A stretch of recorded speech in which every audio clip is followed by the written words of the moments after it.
de semences et tout cela, tôt ou tard, nous allons voir le fruit, la récolte donc, de ce que nous avons semé. Si vous sortez dans la rue, vous voyez un passant, vous l'insultez, eh bien, cette insulte, c'est une semence.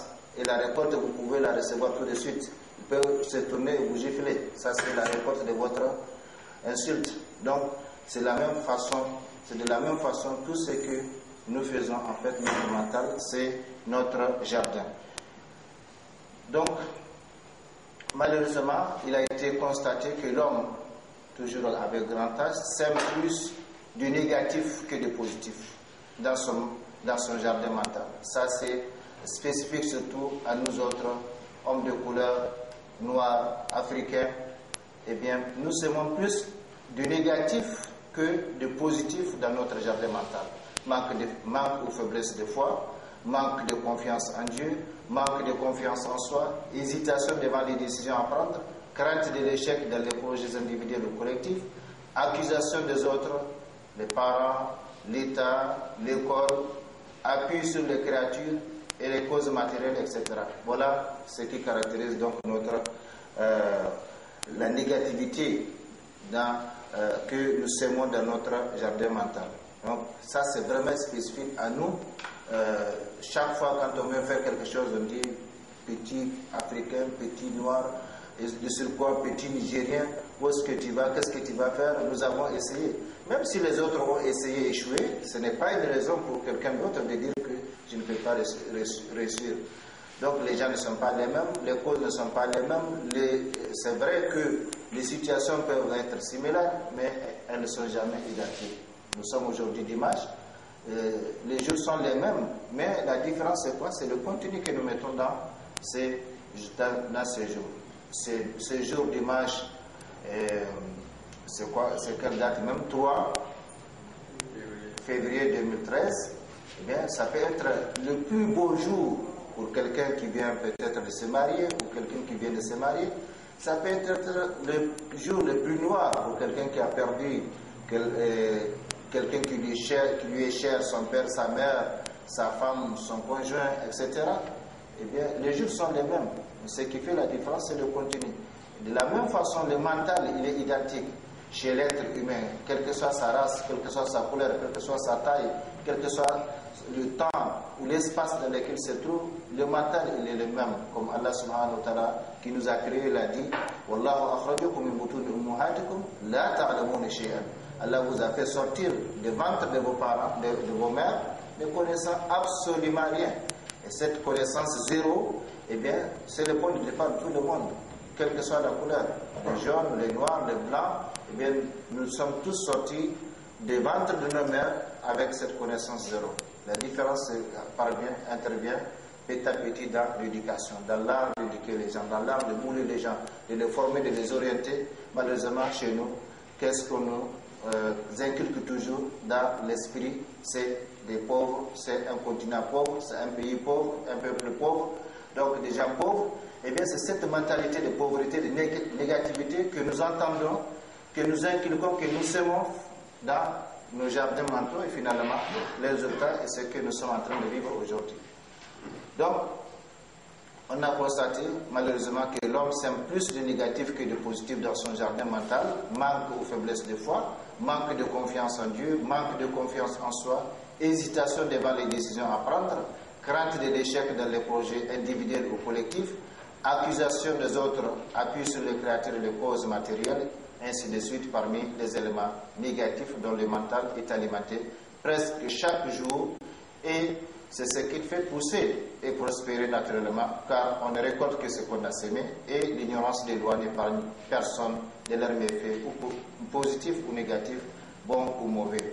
Et je vais dire de leurs effets, il faut corriger l'ignorance des lois n'épargne personne de leurs effets, ce n'est pas de leurs méfaits, de leurs effets positifs ou négatifs. Il y a une erreur, méfaits, ce n'est pas les méfaits, c'est effets.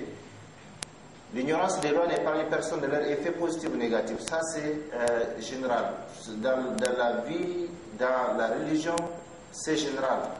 Ce n'est pas parce que l'enfant ne connaît pas la nature du feu qui consiste à brûler le corps humain que s'il met son doigt dans le feu ne va pas le brûler.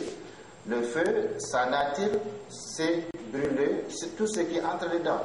Donc l'enfant, même s'il ignore la nature du feu, en mettant le doigt dedans, eh bien le feu va le brûler. C'est à ce moment qu'il va retirer son doigt. Donc l'ignorance des lois n'épargne personne de leur effet positif ou négatif. Ce n'est pas parce que nous ignorons une loi naturelle ou divine ou même humaine que si nous tombons dedans, nous n'allons pas récolter le résultat. Si quelqu'un vient ici, étant français ou américain ou japonais ou chinois, et puis il prend une voiture, il circule, il n'a pas de permis, et bien si la police l'arrête, il ne va pas dire que moi je ne sais pas, je ne connais pas la loi du pays. Non.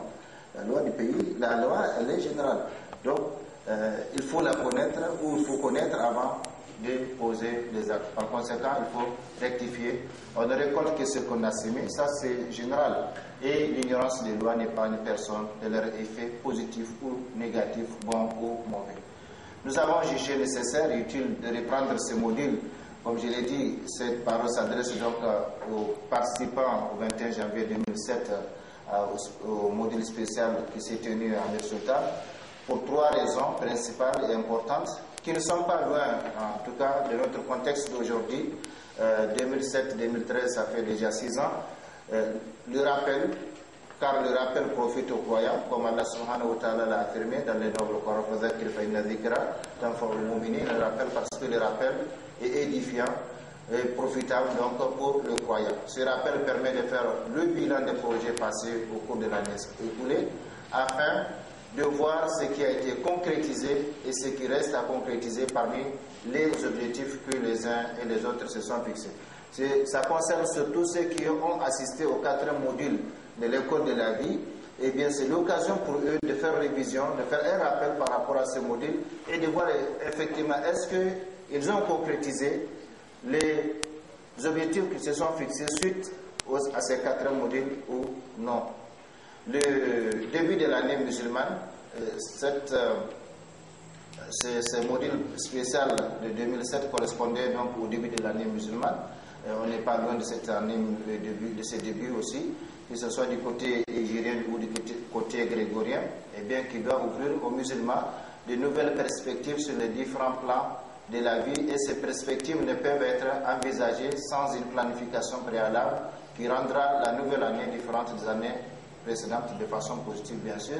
Et la 3e raison pour laquelle on a repris ce module, c'est l'importance du thème, car c'est l'objectif qui détermine tout dans l'univers.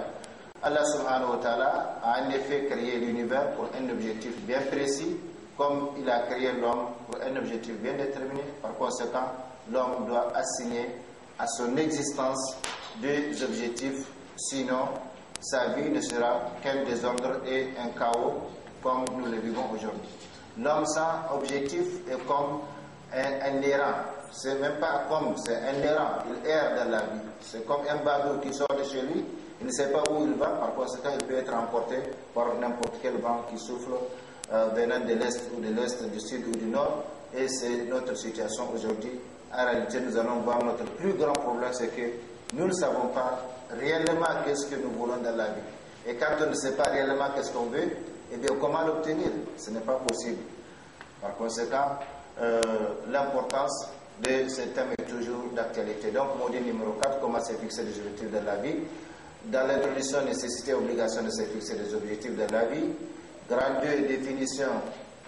Nous allons voir grand 2 de la catégorisation des objectifs, les avantages, définition, différentes catégories d'objectifs, avantages de se fixer des objectifs. Grand 3, comment atteindre ces objectifs. Et en conclusion, une réalité et 2 règles incontournables. Ça, c'est valable dans tous les domaines de la vie, cette réalité et ces 2 règles incontournables. Et c'est pourquoi j'ai dit, il faut nécessairement que, même ne serait-ce qu'en faisant un journal, que vous me permettiez d'aller donc de bout en bout pour pouvoir vous donner, en tout cas, le contenu de ce module. Je précise qu'il faut prendre note ou enregistrer. Je ne compte pas vous donner une brochure, c'est trop gratuit. Oui, on s'est rendu compte que les gratuits ne fait rendre que l'homme gratuit aussi. Introduction, donc, nécessité et obligation de se fixer des objectifs dans la vie.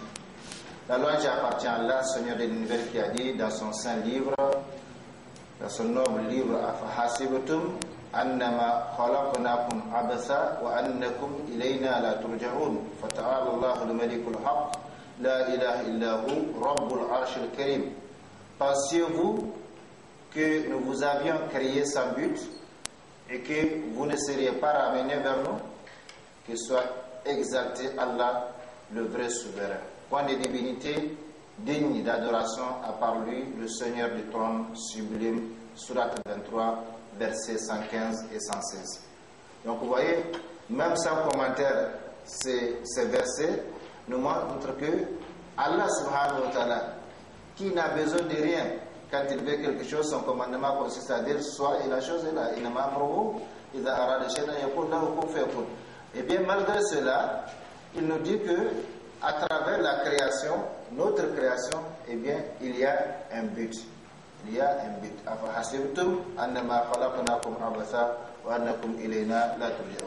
Que la prière, le salut, la miséricorde et les bénédictions d'Allah soient sur notre guide et prophète Muhammad sallallahu alayhi wa sallam, sur sa sainte famille, ses fidèles compagnons. C'est le prophète qui a dit كتب الله مقادير الخلائق قبل أن يخلق السماوات والأرض ب50,000 سنة